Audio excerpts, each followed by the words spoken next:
பூமியும் அதன் நிறைவும் உலகமும் அதில் உள்ள குடிகளும் கர்த்தருடையது.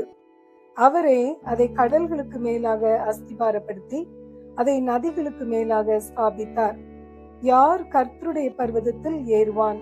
யார் அவருடைய பரிசுத்த ஸ்தலத்தில் நிலைத்திருப்பான்? கைகளில் சுத்தமுள்ளவனும் இருதயத்தில் மாசில்லாதவனுமாயிருந்து தன் ஆத்மாவை மாயைக்கு ஒப்புக்கொடாமலும் கபடாய் ஆணையிடாமலும் இருக்கிறவன் தானே. அவன் கர்த்தரால் ஆசீர்வாதத்தையும் தன் இரட்சிப்பின் தேவனால் நீதியையும் பெறுவான். இதுவே அவரை தேடி விசாரித்து அவருடைய சமூகத்தை நாடுகிற யாக்கோபு என்னும் சந்ததி.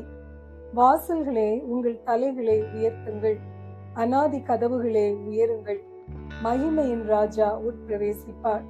யார் இந்த மகிமையின் ராஜா? அவர் வல்லமையும் பராக்கிரமும் உள்ள கர்த்தர்.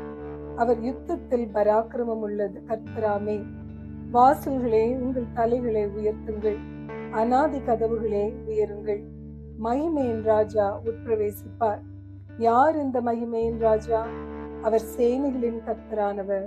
அவரே மகிமையின் ராஜா.